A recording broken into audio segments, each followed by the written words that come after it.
বাংলাদেশে কখনো বিদ্যুতের সংকট মেটানো সম্ভব নয়, কারণ এই বাংলাদেশের মধ্যে অবৈধভাবে খাম্বা থেকে বিদ্যুৎ সংযোগ নিয়ে ব্যাটারি চালিত রিক্সাগুলো চার্জ দিচ্ছে এবং স্বয়ং বিদ্যুৎ অফিসের মধ্যেই হচ্ছে বিদ্যুতের এক বিশাল বড় অপচয়। ৭১ টেলিভিশনের একটি প্রতিবেদনের মধ্যে উঠে আসে রংপুর বিদ্যুৎ অফিসের মধ্যে বিদ্যুৎ কর্মকর্তারা না থাকার সত্ত্বেও ফ্যানগুলো চলছে। একই কক্ষে অসংখ্য ফ্যান অযথাই চালানো হয়েছে। সেই সকল ফ্যানগুলো চলার কারণে বিদ্যুতের অপচয় হচ্ছে বলে দাবি করছে সাধারণ জনগণ। আপনারা অবাক হয়ে যাবেন, একটি কক্ষে মাত্র একজন মানুষ বসে আছে, তবে উপরে ফ্যান চলছে 12 থেকে 13টি। বিদ্যুৎ অফিসে বিদ্যুতের কর্মকর্তা না থাকার সত্ত্বেও সেই টেবিলের উপরে চলছে অযথাই একটি ফ্যান, জ্বলছে কোথাও বাতি। এইভাবে খোদ বিদ্যুৎ অফিসেই যদি বিদ্যুতের অপচয় করা হয়, তাহলে বাংলাদেশ থেকে কিভাবে আপনি বিদ্যুৎ সংকট মোকাবেলা করবেন? সব দোষ কি সরকারের? না, দোষ হচ্ছে জনগণের, দোষ হচ্ছে অনিয়মের। আজ বিদ্যুৎ অফিসের যে সকল কর্মকর্তারা অযথাই ফ্যানগুলো চালিয়ে রেখেছেন, তাদেরকে যদি বলা হয় এই বিদ্যুৎ অফিসের 1 মাসের বিল আপনার উপরে যাবে, তাহলে দেখবেন একটা ফ্যানও সে ছাড়বে না, তার নিজের মাথার ফ্যানটাও বন্ধ করে রাখবে। মানে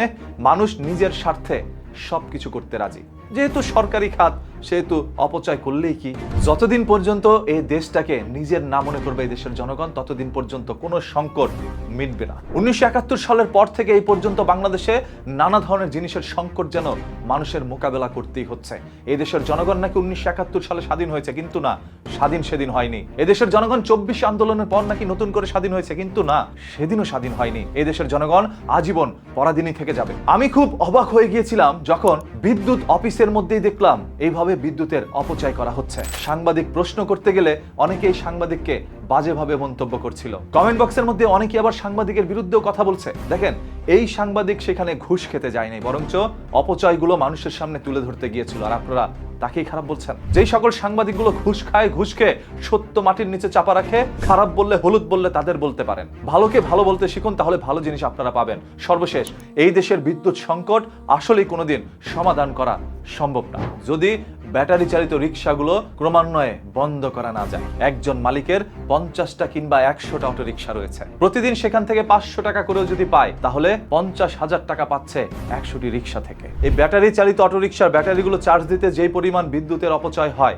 বিদ্যুতের ক্ষয় হয়, সেইগুলো যদি জনগণের বাসা পর্যন্ত যায়, তাহলেই দেখবেন বিদ্যুতের সংকট মিটে গিয়েছে। উৎপাদন ঠিকই হচ্ছে, তবে সেখানে চলছে অনিয়ম। সরকারের উৎপাদনের আগে এই সকল অনিয়মগুলো বন্ধ করতে হবে, অপচয় রোধ করতে হবে, তাহলেই সংকট মিটে যাবে ইনশাআল্লাহ। আপনার চোখের সামনে কি কোথাও কোনো সরকারি অফিসের মধ্যে আপনি দেখেছেন এইভাবে বিদ্যুৎ অপচয় করতে?